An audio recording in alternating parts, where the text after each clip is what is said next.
10 intriguing riddles from history. The riddle, in one form or another, has been around for centuries. Some of them rhyme, while others are just a few words.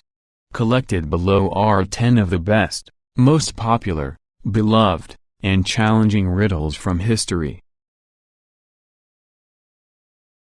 The Riddles of Gestumblindi. Scandinavia. Norse mythology has given the world a mighty Thor, but it also provides us with some great riddles, specifically those by the god Odin. According to the legends, a man named Gestumblindi was about to be imprisoned by King J.R.R. if he could not come up with riddles which would stump the king, an interesting approach to law and order. Fearing for his life, Gestumblindi prayed to the Allfather, who answered him and disguised himself as Gestumblindi in order to trick the king. Odin told him a number of riddles, which the king answered, including this one: 4 hang, 4 sprang, 2 point the way, 2 to ward off dogs, 1 dangles after, always rather dirty. What am I? Eventually, Odin asked King J.R.R. an unanswerable riddle which everyone realized only Odin would know, and the king attacked him, causing the god to flee. Answer: a cow. A house. Sumer. The ancient civilization of Sumer introduced the world to a number of different things, including irrigation, writing, and the idea of laws. With a society dating as far back as 4000 BC, they were also responsible for one of the earliest examples of a riddle, said to have been written down almost 4000 years ago. It was first translated by E.I. Gordon in 1960 and is a great example of Sumerian culture and their views on life. There are 2 versions, but the shorter, and more poetic, reads, "There is a house. One enters it blind and comes out seeing. What is it?" Answer: a school. 30 White Horses. J.R.R. Tolkien. One of my favorite authors, J.R.R. Tolkien, was heavily influenced by Norse mythology and included a number of riddles in his writings. In his book The Hobbit, Bilbo Baggins has to defeat Gollum in a riddle competition in order to escape from a tunnel under the Misty Mountains. A number of riddles are asked back and forth until Bilbo finally asks a question Gollum is unable to answer. This is not that riddle, that one is basically, "What's in my pocket?" But it is my favorite. 30 white horses on a red hill, first they champ, then they stamp, then they stand still. Answer: teeth. Something or other. Britain. This riddle is included in a piece of literature called the Exeter Book. The book was written in the 10th century and is most known for its anthology of Anglo-Saxon poetry. The author remains unknown, but it was collected and donated by Leofric, the first bishop of Exeter. At the end of the book, there is a collection of nearly 100 riddles, none of which have answers written. A number of them also seem to involve dirty puns and double entendres. Scholars have more or less agreed on the answers to many of them, trying to stay true to the humor and thinking of medieval Englishmen. Here's an excerpt: "I have heard of a something or other, growing in its nook, swelling and rising, pushing up its covering. Upon that boneless thing a cocky-minded young woman took a grip with her hands, with her apron the Lord's daughter covered the tumescent thing." We mentioned there might be some double entendres. Answer: dough. What we caught. Greece. This next riddle is best known for its apocryphal involvement with the death of the Greek poet Homer, described by philosophers of the time as the wisest of the Greeks. Homer had traveled to the island of Ios, which an oracle had warned him would be the place of his death. The Greeks never listened to prophecies involving their own deaths. During his travels around the island, Homer came upon some fishermen.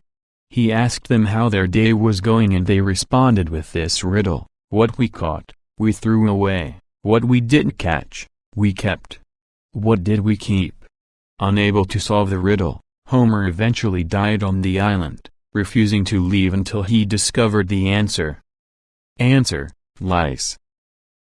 Heaven and hell. Anonymous.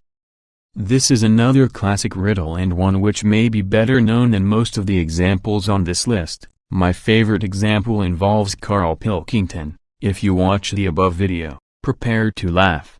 The riddle has taken many forms over the years, but the most popular version goes like this: you have died and are in limbo. There are two doors. One door leads to heaven and the other door leads to hell.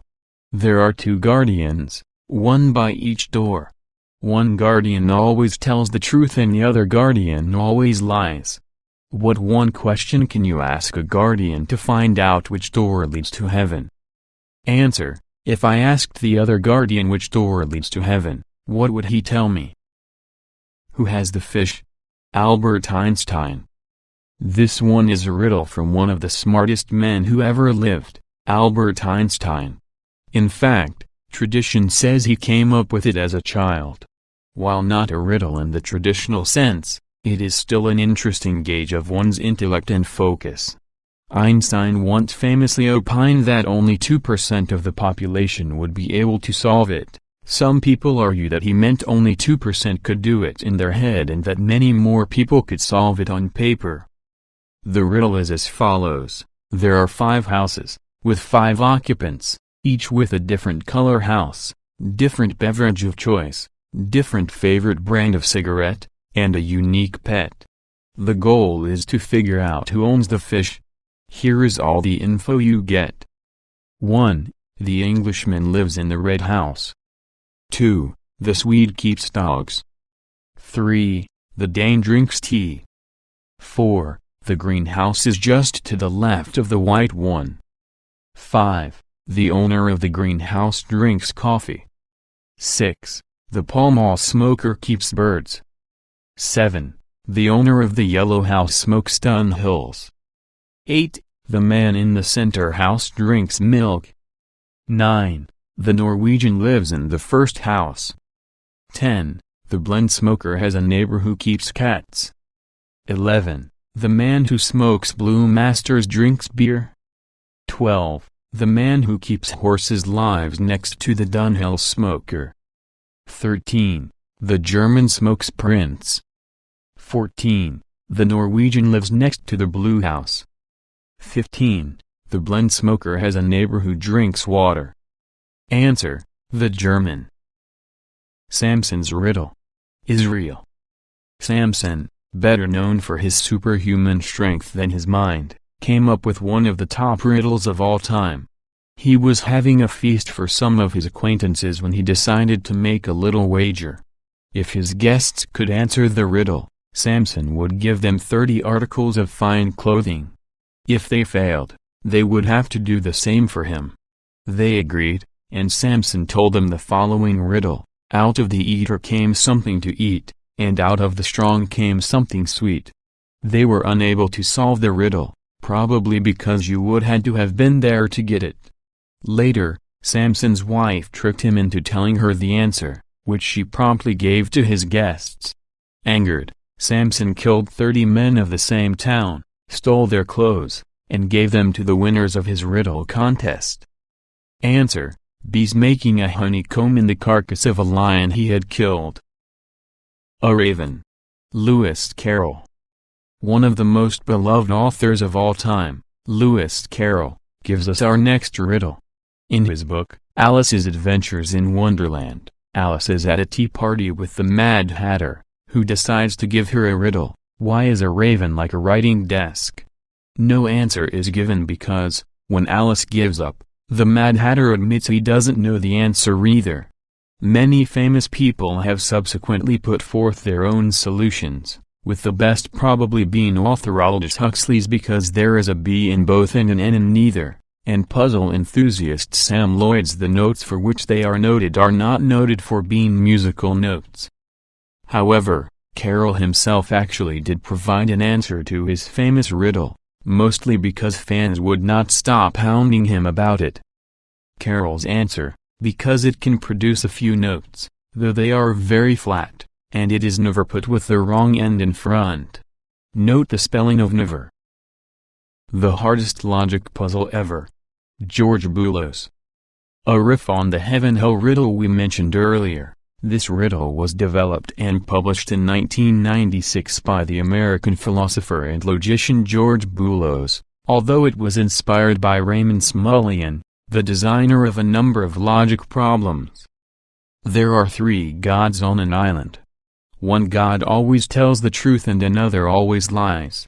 The twist which makes this more difficult is that the third god's behavior is random. In addition, the gods, being jerks, answer in their own language and you don't know which word, da or ya, means yes or no. You have 3 questions to work out which god is true, which god is false, and which god is random. Answer. Question 1. To any god, if I ask you is that god random? Would you say ya? This question, regardless of the answer, will let you identify a god who is not random, that is, one who is either true or false. Question 2. To the god who is either true or false, if I asked you are you false? Would you say ya? Question 3. To the same god as the last question, if I ask you is the first god I spoke to random? Would you say ya? Still confused? The key lies in the fact that both true and false will give the same answer to a question phrased as if I asked you X, would you say ya? So, for example, let's say ya means yes. If you asked if I asked you is the sky blue? Would you say ya? Both gods would answer ya. If ya means no, both gods would answer da. So when you ask if I ask you is that god random? Would you say ya? Both gods must answer ya if the truthful answer to is that god random is yes, and da if the truthful answer is no. If the god you're talking to is random, it doesn't matter, since you're just trying to find the god who is not random and either answer will be correct. From there, the remaining questions are relatively straightforward.